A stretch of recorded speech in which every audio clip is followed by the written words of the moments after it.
इधर मौलाना कर रहा था बाबरी के बदले की मांग, उधर मस्जिद तोड़कर बनाया गया टॉयलेट। 2 करोड़ मुसलमान मांगते रहे भीख। 7 दिनों तक मस्जिद पर चलता रहा बुलडोजर। मजारों और कब्रिस्तानों पर काल बनकर बरसे बुलडोजर। मदरसे तोड़कर खोले गए दारू के ठेके।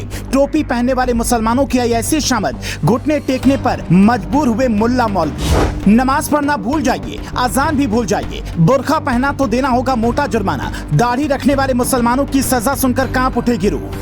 पहले मस्जिदों की गिनती हुई, फिर मुसलमानों की गिनती हुई। बुलडोजर देखकर मौलानाओं को लगा कि मस्जिदों की मरम्मत की जाएगी, लेकिन जब बुलडोजर चलना शुरू हुआ तो सबके होश उड़ गए। पहले एक मस्जिद टूटी, फिर दूसरी, फिर तीसरी, फिर 7 दिनों तक लगातार बुलडोजर चला और शहर की 70% मस्जिदों को मिट्टी में मिला दिया गया, जिसे देखकर मौलाना खड़े खड़े रोते रहे। लेकिन ये तो केवल ट्रेलर था। इसके बाद जो हुआ उसकी किसी को उम्मीद नहीं थी। पहले लाउडस्पीकर बैन किए गए, फिर नमाज और फिर कुरान पर पाबंदी लगाई गई, फिर टोपी और हिजाब पहनने वाले मुसलमानों को जेल में डाला गया और आखिर में दाढ़ी रखने वाले मदनी और मौलानाओं की ऐसी भयंकर सजा का ऐलान हुआ जिससे मुसलमानों में हड़कंप मच गया।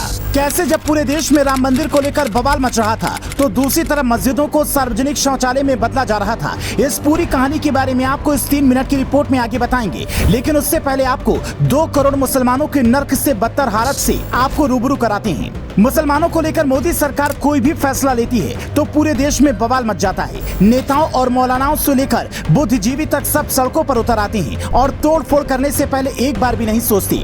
CNRC को लेकर देश में किस तरह से बवाल मचाया गया, इसके बारे में आप सबको पता होगा। लेकिन दूसरी तरफ 2 करोड़ मुसलमानों के साथ जो हो रहा है उसके लिए आवाज उठाने की हिम्मत किसी में नहीं है। अभी तक इस रिपोर्ट में आपको जो बताया गया वो किसी फिल्म की कहानी नहीं, बल्कि चीन की उइगर मुसलमानों की हकीकत है, जिनके लिए जिंदगी मौत से बदतर बन चुकी है और उनके लिए आवाज उठाने वाला कोई नहीं है। RFA की रिपोर्ट्स के मुताबिक चीन में मुसलमानों को ना तो नमाज पढ़ने की छूट है, ना ही दाढ़ी रखने की। मुस्लिम महिलाओं के हिजाब और बुर्खा पहनने पर भी पाबंदी है। इसके साथ ही कुरान रखने के लिए और इस्लाम की शिक्षा देने पर मौलानाओं को जेल में डाला जा रहा है।